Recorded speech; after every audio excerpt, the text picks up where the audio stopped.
Et ce soir, nous parlons de nutrition avec Virginie Charot. Bonsoir Virginie. Bonsoir. Alors attention, Didier nous a dit qu'il était très gourmand. Hors antenne, il vient de nous confier ça. Donc Virginie va se pencher justement sur nos assiettes avec les questions de nos téléspectateurs. Alors on commence avec Sylvain de Fondette qui nous dit « J'ai 15 ans, je goûte pratiquement tous les jours à 17h, c'est heure fixe, du pain, du chocolat et du lait. Est-ce que c'est bien? Parce qu'à cette heure, ensuite, je ne me dépense plus. » Oui, alors c'est bien que ce soit heure fixe. C'est bien de goûter à heure C'est bien de goûter. Et en plus, Sylvain, il est en pleine croissance, donc il a besoin de réalimenter son organisme. C'est-à-dire que c'est vrai, il se dépense peut-être plus tellement, mais à 15 ans, j'imagine qu'il a encore un peu des devoirs à faire, donc le cerveau, il travaille. Pour peu qu'il ait une ou deux activités sportives. Oui, quand on dit on se dépense, on n'est pas obligé d'avoir une grosse activité. Exactement. Et puis, il se dépense pour sa croissance. Donc, il a quand même besoin d'apporter des éléments. Et si tous les jeunes de 15 ans pouvaient goûter du pain, du chocolat, un verre de lait, ce serait formidable. C'est bien équilibré comme goûter. C'est très équilibré. Il vraiment Sylvain dans la vie. Parce qu'à 15 ans, vous mangez pas, on mange des chips, du coca. Non, on mange du pain, du chocolat. Mais c'est bon le pain et le chocolat. Ouais. Quand ah on oui, moi j'adore. Mais je pense que c'est un menteur. Sylvain ment. Sylvain, il va falloir qu'on se parle.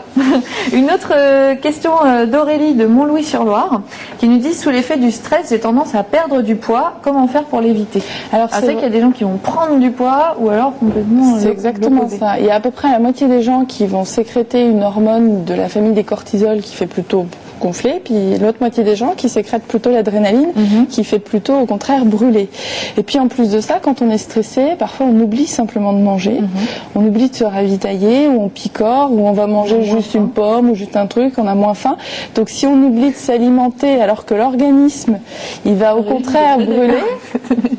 C'est Didier qui... Je ne peux pas savoir ce que j'ai confirmé dans tout ce qui a été dit.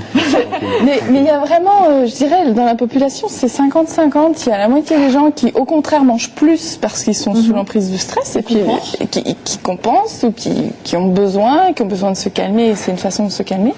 Et puis il y a d'autres gens, c'est vraiment l'inverse. Alors, évidemment, quand on est stressé, le mieux c'est d'essayer de trouver ce qui nous stresse et d'enlever ça. Mais quand on peut pas s'attaquer tout de suite à la cause du stress, il faut au moins veiller à manger régulièrement, à boire et manger régulièrement.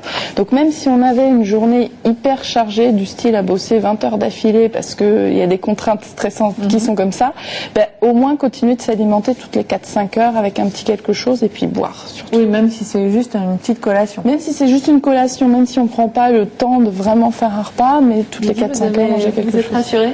Je suis totalement rassuré. Par contre, on évitera de manger non-stop, c'est-à-dire qu'on laisse quand même au moins 2 heures de pause entre les prises. Voilà. Une dernière question de Pierre-Yves de Tours qui nous dit « Je ne mange quasiment pas de viande pour des questions de goût. Dois-je absolument la remplacer par autre chose et si oui, par quoi ?»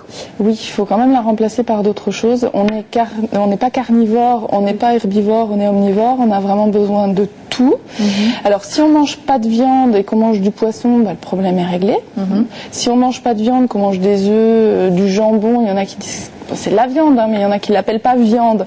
Le problème est réglé. Par contre, si on enlève carrément les œufs, le poisson et puis les autres viandes déguisées comme peut l'être le jambon par exemple, là on va se priver de fer, de vitamine B12 entre autres, de zinc et toutes ces petites molécules-là qui sont super importantes pour le sang, pour produire du sang et puis pour avoir...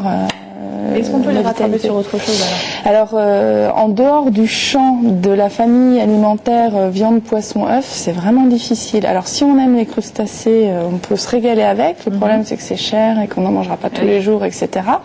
Mais c'est presque irremplaçable cette famille d'aliments-là. Alors faut jouer d'astuces.